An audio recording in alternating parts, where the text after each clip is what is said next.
Nabi ngendikan la yablughni ahadun an ahadin sayan. Ada yang baca la yuballighni ahadun an ahadin sayan. Seseorang jangan melaporkan ke saya tentang salahnya yang lain. Fa inni akhruju ilaikum wa ana salimus sodri. Karena saya ingin ketemu sampean semua dalam keadaan salimus sodri, tidak punya perasaan apa-apa. Karena kalau nurutin membisik, nurutin informasi itu ya repot. Karena orang pasti sepihak. Ada kiai yang top datang ke kampung-kampung ning desa-desa. Kata yang seneng itu punya akhlak. Oh itu bagus orang besar datang ke kampung-kampung. Kata yang nggak seneng, oh itu jobnya kiai kecil kok diambil, itu kan ya kasihan itu kan sudut pandang. Makanya saya sering bilang akal kita ini cukup untuk mentasdik Rasulullah Shallallahu Alaihi Wasallam. Meskipun perasaan kita kadang orang Jawa itu beda. Saya berkali-kali bilang sama peneliti dari Jogja, kenapa sih Gus para nabi itu kok poligami istrinya banyak? Nabi Dawud katanya itu berapa? Nabi Sulaiman malah jumlahnya agak terbatas itu. Nabi Muhammad itu paling sedikit. Saya tanya gini, perempuan itu orang lemah, jadi kalau nolong orang satu gimana baik, kalau nolong orang dua ya lebih baik, ya sudah kira-kira seperti itu. Paling tidak akal kita masih tahu kalau orang baik itu kan mesti baik, nolong orang satu baik, nolong orang dua ya lebih baik, nolong orang tiga lebih baik. Tapi kalau kamu orang nggak baik, satu saja kamu terlantarin, kamu miskinkan, kamu ya tinggal diukur kan. Kalau orang baik nambah baik, tapi kalau orang buruk tambah buruk. Nah itu akal kita bisa menganalisis kenapa sih nikah itu ada yang poligami, ada yang enggak. Sudah ukur saja diri kamu. Misalnya kayak saya elek keriting, rabi terus, memperbanyak wong elek, orang perilaku netok, raine dadi elek kabeh gitu. Tapi nak kowe ku ganteng, alim, ganteng, sugih, anake ganteng-ganteng, berhubung kowe saleh ahli swarga kabeh, mertua yo bangga karena karir kamu meyakinkan. Ini mertua kamu aja gak bangga mau nambah. Ipar gak bangga, mertua gak bangga, desa kamu yang kamu wayai juga gak. Beda dengan Nabi ketika nikah Juwairiyah itu nggak ada pernikahan sebarokah Nabi dengan Juwairiyah itu Azharu Rasulillah. Di situ habis perang banyak tawanan, gara-gara jadi besanya Nabi langsung dibebaskan semua karena Azharu Rasulillah. Sekarang besanya Kanjeng Nabi. Dulu Abu Sufyan memanggilnya bukan main sama Nabi, gara-gara putrinya dinikah terus langsung jadi. Kalau kamu kan enggak, nikah satu, nikah lagi, satu kampung musuh kamu. Karena istri pertama ya cemburu, yang kedua agak bangga. Oh itu selesai itu di dunia wal akhirah. Maksud saya, menganalisis Islam itu harus pakai akal. Dan akal yang dipakai, ini saya bawa ke kitab Ihya, adalah pikiran-pikiran para ulama. Makanya ketika Imam Ghazali ketika ditanya, fakaifa bi muslimin fasikin asawaha fi jami'i amri. Kalau kayak ketemu orang fasik, orang Islam tapi fasik, perilakunya nggak ada yang benar. Kata Imam Ghazali jawabnya lucu, aneh. Ma min muslimin illa wa islamuhu ta'ah. Tidak ada orang Islam kecuali dia mau Islam, membenarkan Allah dan Rasul itu sudah taatnya dia. Kok kamu tidak bisa melihat taatnya dia?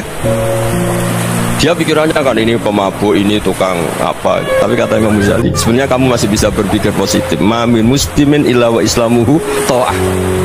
Tidak ada seseorang Islam ketika dia milik Islam itu pasti ada taatnya, yaitu tasdik pada Allah dan tasdik kepada Rasulullah Shallallahu Alaihi Wasallam. Jadi dengan pola seperti itu, maka di antara guru-guru kita yang modern ya di era Mbah Maimun, di sini ada Habib Ahmad, Habib Salim, syair yang sering dibaca beliau adalah ada orang munajat sama Allah. Ini cerita munajat. Itu orang itu ngendikan gini, ana musnibun, ana mukhtiun, ana asi, huwa rahimun, huwa ghafirun, huwa afi. Ya Allah, saya mukhti, saya orang yang salah. Ana musnib, saya orang yang dosa. Ana asin, saya sering maksiat. Tapi engkau ya Allah, engkau ghafir, pemaaf. Engkau rahim, maha pengasih. Engkau afin, yang mudah memaafkan. Kata orang ini ya agak kurang ajar, tapi saking senengnya sama Allah. Qobal tuhunna salasatan bisalasat. Ya gini saja ya Allah, sifat engkau diadu dengan sifat saya. Engkau Tuhan, mesti nggak boleh kalah gitu. Terus wasatahliban ausofu ausofi, dan engkau pasti pemenangnya gitu. Jadi ada orang rayu Allah dengan cara seperti itu ya ada ya. Saya ini manusia, salah saya banyak. Engkau ampunannya banyak. Engkau Tuhan loh Gusti, nggak boleh ampunan Anda, ampunan engkau kalah dengan salah saya. Nggak boleh Tuhan kok kalah. Jadi untuk supaya orang punya harapan gitu. Banyak juga wali-wali yang jadab ketika datang ke makam Rasulullah SAW. Itu kalau dongo ya agak kacau sebenarnya, cara syariat agak kacau. Ya Allah, engkau punya dua pilihan. Jika engkau menjadikan saya soleh, surah habibu, yang senang kekasihmu, yaitu Rasulullah SAW. Tapi jika engkau menjadikan saya fasik, surah aduh, yang senang itu setan. Monggo jenengan mau menyenangkan kekasih jenengan, mau menyenangkan musuh jenengan, monggo. Jenengan bebas kok memilih. Mestinya Allah ya senang menyenangkan kekasihnya. Jadi ya, intinya Allah dipaksa untuk menjadikan dia orang soleh gitu. Jadi kayak kemarin itu Pak siapa? Dia kesini itu sama Habib Ahmad. Saya pertama nggak mau, lama-lama Habib Ahmad. Ini gimana Gus? Orang tahunya saya dekat jenengan, kalau nggak kasil saya malu. Waduh, ini kayak doanya wali yang tadi. Nggak punya pilihan, nggak ada pilihan. Jadi saya mohon muhasabah itu dimulai cara berpikir. Makanya di sini sebetulnya tag ini supaya dapat barokahnya Ihya. Ini kitab yang disenangi para habaib, para ulama. Sebetulnya tag di muhasabah itu redaksinya gini ya, yang lengkap. Hasibu anfusakum qabla an tuhasabu wa zinuha qabla an tuzanu wa tahayya'u lil ardil akbar. Jadi ada kata wazinu, jadi ukur. Perilaku Anda ini diukur, ditakar. Misalnya kita sebagai suami kan ya punya hal-hal yang kita tidak ideal. Corong Jawa mesti pesek, cara rezeki ya pas-pasan ya. Dan kita juga kalau makanya agak boleh tanya istri begini, apa saat cinta pertama Anda? Pasti Anda kecewa. Orang jadi istri hanya korban terakhir gitu. Sudah. Karena orang kalau ngelamar kemana-mana gak jadi, yang jadi istri itu pasti korban terakhir itu. Jarang istri pilihan pertama, jarang. Ayo semua yang nikah. Rata-rata itu pilihan Anda pertama Pak, dari sekian ditolak di mana-mana terus. Ya perempuan terakhir. Kamu juga korban terakhir. Itu wali-wali dulu kalau ngandani kita itu sederhana. Antal ini masyhur diceritakan Habib Zain bin Sumit dalam kitab Al-Manhajus Sawi. Antalam tajid min nafsika kullama turid. Fa kaifa turidu min ghairika kullama turid. Kamu yang ingin ideal saja, kamu tidak menemukan pada diri kamu untuk menjadi ideal. Kamu kan ingin ganteng, ingin punya uang banyak, ingin perilaku Anda sempurna. Anda saja yang punya keinginan tidak bisa mewujudkan keinginan Anda sendiri. Fakaifa turidu min ghairika ma turid. Jadi antalam tajid min nafsika kullama turid. Fakaifa turidu min ghairika kullama turid. Kamu yang punya keinginan saja. Misalnya saya ingin punya uang banyak, perilaku saya selalu benar, gak pernah salah. Loh, saya yang ingin saja dengan diri saya gak bisa untuk benar terus. Kok kamu berharap orang lain selalu benar? Jadi antalam tajid ya sama. Kalau kamu menuntut istri kamu itu ramah, neriman, apa kamu neriman sama wajah istri Anda gitu? Engkau ya pola neng dindi jajaki sana jajaki sini, kamu sendiri tidak kona apa. Jadi itu nasihat yang luar biasa. Antalam tajid min nafsika kullama turid, fa kaifa turidu min ghairika kullama turid. Kamu mau menghormati semua orang? Tidak mau kan? Kemudian Anda berharap semua orang menghormati kamu. Tidak ingin kan orang lain semua menghujat kamu, sementara kamu enak aja menghujat orang lain. Makanya Rasulullah SAW luar biasa ketika bikin kaidah sosial, la yu'minu ahadukum hatta yuhibba li akhihi ma yuhibbu li nafsihi. Jadi kalau ukuran iman itu sederhana. Kalau sesuatu itu baik, nyaman bagi Anda ya bayangkan itu pada teman Anda. Misalnya Anda bangun tidur sudah acak-acakan, nggak punya uang, utang jatuh tempo, kan nggak ingin ketemu orang. Ya kamu jangan bertamu ke jenis ini, karena kalau dengan kamu yang alami juga nggak siap ketemu orang. Makanya ada Habib Alim itu dilapuri sama seseorang. Habib, dulu teman saya itu ketika saya kaya itu sering main ke saya. Setelah saya miskin, mereka tidak main ke saya. Kata Habib itu bagus, sunnah begitu itu bagus. Coba kalau kamu dulu kaya, teman kamu main kan kamu gaya, di rumah ada makanan, bisa hormat tamu. Setelah kamu miskin jadi buruh manol di pasar atau buruh bikin boto, teman kamu datang, malu enggak? Mendingan enggak datang gitu. Akhirnya baru, oh ya alhamdulillah kalau gitu. Loh ya kan dulu teman kita datang, kita ada Alphard, istri cantik, rumah bagus. Lah kita miskin, buruhnya orang pas dibentak-bentak, teman kamu udah datang. Milih datang apa enggak kalau setelah kamu jatuh? Enggak kan? Jadi barokahnya ilmu itu terus. Ya, tapi kadang-kadang orang tuh, wah setelah saya miskin teman-teman enggak kasih ke sini. Ya kalau kamu sudah jatuh, teman-teman kamu situ jadi tontonan. Ya mulai sekarang cara berpikir itu dirubah. Dulu yang namanya kiai itu kalau diundang orang itu ya agak-agak senang. Semenjak saya itu agak rubah. Mengundang kiai, ngatur kiai itu tak haram-haramkan ya ada lumayan lah, sekarang itu sudah mulai agak beretika. Dulu itu ngundang tuh tanggalnya ditentukan, jamnya ditentukan. Oh, enggak mikir apa kiai saat itu nganggur, enggak. Punya wadifah, enggak. Dia milih tanggal yang dia nganggur, enggak mikir masa itu kiainya nganggur apa, enggak. Ya saya hanya cerita aja, kamu tersinggung ya monggo, boten ya monggo itu kan. Jadi saya mohonlah supaya tadi saya juga matur ke Habib Ahmad. Jadi untuk orang merasa ikut sunnah Rasul itu gampang sekali, kata Sayyid Muhammad. Dulu Nabi berpakaian ala daerahnya. Kalau mikot ya pakai mikotu baladi. Karena Nabi orang Madinah dan beliau berdomisili di Madinah, ya misalnya mikotnya dari Bir Ali misalnya. Tapi kalau anda orang kawasan Tanim mau umroh ya dari Tanim. Misalnya kawasan Jirona ya dari Jirona. Artinya apa? Kamu ngambil mikot karena Nabi mikot misalnya dari Bir Ali, bukan berarti kamu harus seperti Nabi di Bir Ali. Kamu orang Mekah, misalnya kamu orang Tanim, orang ya harus dari mikot itu apa? Baladi. Sama, makanya di fikih-fikih itu kalau teknik anak Nabi orang Arab, halawiyatnya kurma ya kurma. Kalau orang Jawa sedegan, semua bodoh-bodoh. Ya bodoh-bodoh manis. Jadi ini tabaruk sama Sayyid Muhammad, ini ada murid beliau Habib Ahmad, saya baca supaya orang itu merasa ikut Nabi itu gampang sekali. Ini saya baca ya di halaman tadi disaksikan Habib Ahmad 433 di kitab apa begini? Manhajus Salaf fi Fahmin Nusus. Itu kata Sayyid Muhammad, wa kanat sunnatu Rasulillah annahu yat'amu ma yajiduhu fi ardi wa yalbasu ma yajidu wa yarkabu ma yajidu mimma abahu Allah ta'ala. Faman istamala ma yajidu fi ardi fa huwa al-muttabi' lis-sunnah. Kama annahu hajjal baita min madinati. Faman hajjal baita min madinati nafsihi fa huwa al-muttabi' lis-sunnah wa illam takun hadhil madinatu tilka. Jadi intinya misalnya Nabi dulu itu ngasih sedekah kepada fakir miskin ya pakai dinar, dirham.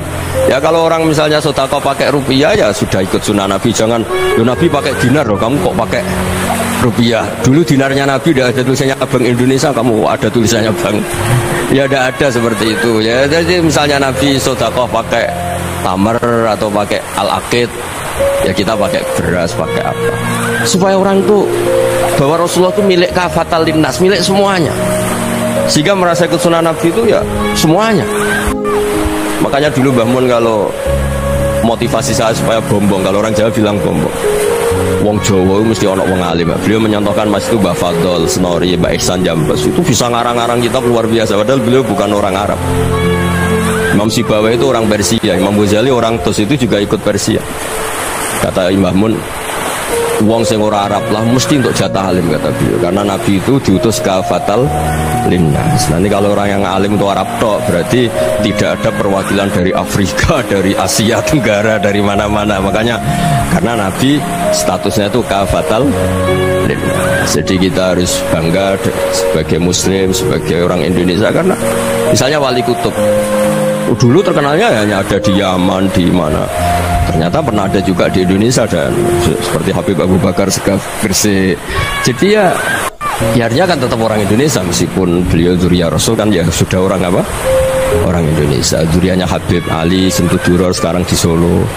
Jadi Indonesia juga dapat Alawin banyak, dari Sadatin Al-Alawin juga. Jadi saya mohon barokahnya ngaji seperti ini. Melihat orang lain tuh gampang, bayangkan tuh kalau anak kamu. Makanya Nabi, nanti kalau nggak percaya lihat di Hikam nomor 15 di kitab saya. Di situ dijelaskan oleh Hikam, jangan-jangan semangat Anda pada orang yang maksiat, pada orang yang keliru supaya dihukum itu karena kebetulan itu udah anak Anda, itu udah keluarga Anda. Coba kalau itu keluarga. Makanya kalau saya guyonan di Jogja itu ada pembantu mecahkan piring terus dimarahi majikannya, saya mesti guyon gitu, pasti itu pembantunya tidak cantik. Kok bisa Gus? Andikan cantik dan kamu senang mecahno piring satu, piring 1000 iso ngamuk. Ternyata ngamuknya itu karena mecahkan piring apa karena plus tidak cantik? Coba jawab para lelaki nih. Kamu marah sama orang maksiat itu karena maksiat, karena plus itu udah anak Anda. Bayangkan kalau itu anak. Itu hebatnya Rasulullah SAW. Karena kita yang salah pun kadung umatnya, Nabi tetap ngasih fasilitas syafaati li ahlil kabair min ummati. Kayak apa baiknya Nabi? Udah ikut maksiat tapi ikut fasilitasi ngasih syafaat. Loh kalau li ahli ibadah kan wajar. Nabi ketika ini syafaat li ahli kafir. Ya karena tadi logika yang dibangun Rasulullah itu logika yang luar biasa. Kita semangat orang lain kena hukuman itu karena kita tidak punya ra'fah, tidak punya rahmah. Coba kalau Rasulullah yang bil mu'minina ra'ufur rahim, semangatnya itu mendoakan supaya tobat, mendoakan diampuni. Dan itu juga yang diperintahkan oleh Allah Subhanahu wa taala, wastaghfir li dzambika walil mu'minina wal mu'minin. Ya semoga barokahnya ngaji ini, barokahnya Habib Ahmad, barokahnya Maulid Sintut Duror, barokahnya semua kitab madaih tiba berjanji semuanya, barokahnya Ikhya, barokahnya Said Muhammad, barokahnya guru kita semua Mbah Maimun, bapak saya. Kita ini ngikuti manhaj, ya, ngikuti apa? Manhaj. Saya sering didhawuhi Mbah Mun, kenapa ihdinas siratal mustaqim bukan siratoka, bukan jalan engkau ya Allah? Karena Allah itu nggak bisa kamu tiru. Allah itu tidak tidur, tidak makan, tidak kesel, tidak capek. Yang bisa ditiru itu siratal ladzina an'amta alaihim. Yang bisa ditiru manusia ya niru manusia. Karena Allah itu tidak bisa ditiru. Makanya ihdinas siratal mustaqim siratal ladzina. Dan niru siapa? Niru guru-guru kita. Termasuk niru cara pandang. Jadi misalnya ada orang awam di rumah itu hanya delok reng, delok tikus liwat, itu kan kayak nganggur. Ora tahajud malah mendelok reng. Lihatnya jangan gitu. Gua tarokal ma'asiyah. Dia di rumahnya tidak dugem, tidak kemana-mana. Dia berarti malam itu tarkul ma'asi. Tidak nyopet, tidak garong, tidak ke tempat maksiat. Susahnya apa sih husnudzon? Jadi jangan lihat gua tarkut tahajud, gua tarokat tahajud, gua tarokat qiyamul lail. Oke ya, namanya orang begitu ya tidak tahajud, tidak qiyamul lail. Tapi susahnya apa sih kamu bilang gua tarokal ma'asiyah? Dia juga meninggalkan maksiat, dan tarkul maksiat itu ibadah. Supaya orang tuh gampang lah husnudzon sama orang muslim. Ini orang mukmin, orang yang luar biasa. Di mata Allah itu orang yang luar biasa. Kayak tadi Imam Ghazali, kalau saya ketemu orang muslim kemudian dia tidak pernah baik, gimana? Kata Imam Ghazali, ma min muslimin illa wa islamuhu ta'ah. Tidak ada orang Islam ketika dia mentasdihkan Allah dan Rasulullah, berarti dia juga punya taat. Ya ini latihan saja, sing iso nglakoni Habib Ahmad kula namung cerita mawon. Kula cerita secara akademik, saya punya kitab, saya baca, dan alhamdulillah kita paham barokahnya para guru. Dan supaya terbiasa lah, sebaik-baiknya ibadah husnudzoni billah wa husnudzoni bil mu'min. Soal tidak cocok ya diilmoni tadi ya, namanya nggak cocok ya jangan sering ketemu. Seperti Rasulullah SAW, beliau karena sangat mencintai Said Hamzah, ketemu orang yang pernah begitu sama Said Hamzah, ya beliau secara basyariah tidak siap. Tapi beliau secara cara bahasa sekarang, secara profesional, kalau beliau seorang nabi dan harus menerima tobatnya siapapun ya diterima. Saya meskipun dengan A, B gak cocok karena dia begini-begini sama saya, tapi saya ingat dia sholat, dia baca sholawat, dia mencintai Rasulullah, ya kita hormat. Ya soal gak cocok ya di manage tadi ya, zuruhiban tas tetkuban. Kalau gak pati cocok ya jangan sering ketemu, bawaannya enak nanti. Jadi ya semuanya itu diilmoni lah. Makanya ngendikane Ma'ruf Al-Qurhi ada yang baca Al-Kharqi, mangqala fil yaumi salasa marrat wa marhamat Muhammad kutiba minal abdal. Karena semangat mencintai siapapun satu hari sering baca marhamat Muhammad, wa asli umat Muhammad, wa tajawaz an ummati Muhammad, itu mesti kutiba minal abdal. Dia pasti termasuk wali abdal. Maksudnya semangat mencintai ya dilatih lah. Misalnya Indonesia Power atau PLN, andai kan tidak ada PLN itu kayak apa? Orang nggak bisa ngaji, tidak bisa aktivitas. Ya barokahnya ada PLN, barokahnya jasanya. Kita sadar, tidak semua kebaikan kita ini memenuhi keinginan orang banyak. Gitu. Orang banyak ingin listrik, ingin saluran apa, dan itu kadang yang mewujudkan orang lain atau kelompok lain. Ya karena itu manfaat ke orang lain ya kita doakan. Karena khairunas anfa'uhum linnas. Sehingga kita terbiasalah ngakui orang lain. Seperti semangatnya Rasulullah SAW, semuanya itu didoakan, semuanya diinginkan kebaikannya. Bahkan Nabi gak putus asa sampai di akhirat. Ketika Nabi lain sudah putus asa karena sudah akhirat, sampai dimintai syafaat semuanya bilang nafsi, nafsi. Karena merasa semuanya gak punya nyali di depan Allah. Karena ini sudah akhirat, sudah finish. Tapi apa Rasulullah? Analah. Ya udah, saya sanggup mensyafaati kalian. Terus kata Nabi, fa'atiyal arsya, saya mendatangi aras, fa'akhirru lahu sajidan, saya sujud, wa ahmaduhu bima hamida allamaniha rabbi. Kemudian saya tetap muji Allah dengan pujian yang terus menerus. Padahal sudah di akhirat, sudah finish. Nabi dimintai syafaat masih sanggup. Karena Nabi tahu akhirat tidak bisa mendikte Allah, tidak bisa Allah terus bilang, ya Allah ini akhirat, engkau sudah tidak boleh mensyafaat, tidak bisa. Allah tidak bisa diganggu akhirat, Allah tidak boleh dibatalkan rahmannya oleh akhirat. Allah tetap Rahman Rahim abadal abad. Dan Nabi tahu itu. Makanya kata para ulama, fa Muhammadun Ahmadu min ghairihi. Jadi Nabi Muhammad namanya dua yang terkenal.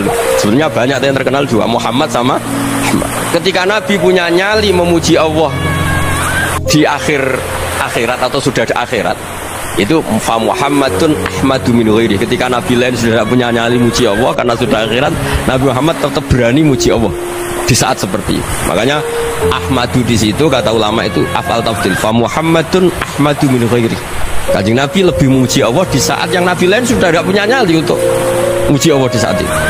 Makanya kata Nabi fa akhiru lahu sajidan wa ahmadhu bima hamida allamaniha rabbi. Akhirnya setelah lama gitu terus Allah ngendikan ya Muhammad irfa' ra'sak wasal tuqtah wasfa' tusyaffa. Sudah Muhammad, angkat kepala kamu minta apa saya turutin, dan kalau kamu ingin mensyafaati umatmu saya beri hak apa? Syafaat. Nah, semoga semangat itu juga menjadikan kita munajat bahwa rahmat Allah tidak terbatas, harapan juga tidak terbatas. Mungkin yang sedang nakal ya kita katakan sedang, jangan terus kamu pastikan wah ini mesti suul khotimah, mesti tidak orang baik.